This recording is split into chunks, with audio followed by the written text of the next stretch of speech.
मध्य प्रदेश के पूर्व मुख्यमंत्री कमलनाथ अपने जीवन की सबसे अहम लड़ाई लड़ रहे हैं। उनके निशाने पे सिर्फ शिवराज सिंह चौहान ही नहीं, ज्योतिरादित्य सिंधिया भी हैं, जो अपने साथ 2 दर्जन से ज्यादा विधायक ले गए और उनकी सरकार साल भर भी नहीं चल पाई।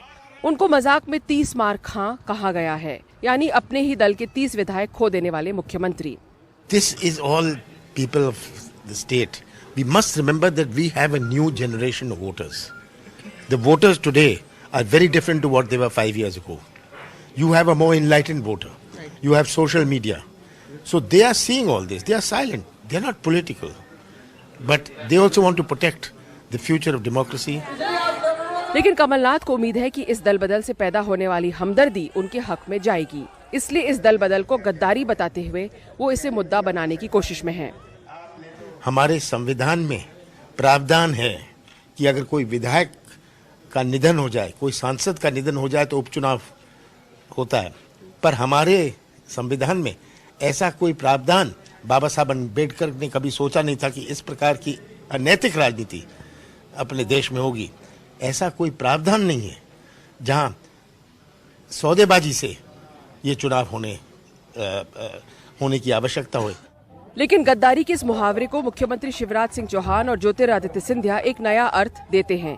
उनका आरोप है कि कमलनाथ की सरकार ने अपने भ्रष्टाचार की वजह से जनता से गद्दारी की है। अरे हम कमलनाथ थोड़ी हैं कि ढेला ना दें कभी विकास के लिए। पिछले मुख्यमंत्री कहते थे कि पैसा नहीं है, पर कई बार वो ये भी कह देते थे कि मामा खजाना खाली कर गया है। हमने कहा औरंगजेब का खजाना थोड़ी जो कोई खाली कर जाए। सरकार बनने के बाद 15 महीने में इन्होंने एक भ्रष्टाचार का सरकार बनाया, एक ऐसा सरकार बनाया जहां केवल नोटों के आधार पर काम होता था। वल्लभ भवन को भ्रष्टाचार का अड्डा बना के छोड़ दिया। उधर गद्दारी के इस आरोप प्रत्यारोप का एक और एंगल है। कांग्रेस अब सिंधियाओं के पुराने इतिहास की ओर इशारा कर रहे हैं। उसका दावा है कि ग्वालियर क्षेत्र में सिंधिया एक भी सीट नहीं निकाल पाएंगे। 10 तारीख को जब नतीजे निकलेंगे तो ग्वालियर जनपद में 16 सीटें हैं, 28 में से 16। यदि एक सीट वो सिंधिया जीत जाए तो मैं राजनीति कभी नहीं करूंगा। मंगलवार को सचिन पायलट भी कांग्रेस उम्मीदवारों के प्रचार के लिए मध्य प्रदेश पहुंचे, लेकिन सचिन ने कहा वो कांग्रेस उम्मीदवारों की जीत के लिए कोई कसर नहीं छोड़ेंगे। 3 नवंबर को जो मध्य प्रदेश में वोट डलेगा, असल में वो सिर्फ उपचुनाव ही नहीं बल्कि पूरी सरकार की किस्मत तय करेगा। साथ ही कमलनाथ की कांग्रेस में और ज्योतिरादित्य की हैसियत बीजेपी में भी तय करेगा। शिवराज सिंह ने जो तख्ता पलट किया है, क्या वो मतदाताओं के गले उतरा है या नहीं, उसका भी फैसला 3 नवंबर को होगा।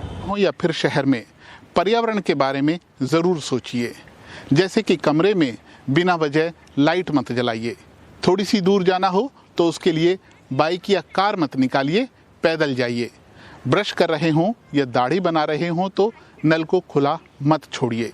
और भी बहुत सारे कदम हो सकते हैं जो हम पर्यावरण को बचाने के लिए उठा सकते हैं।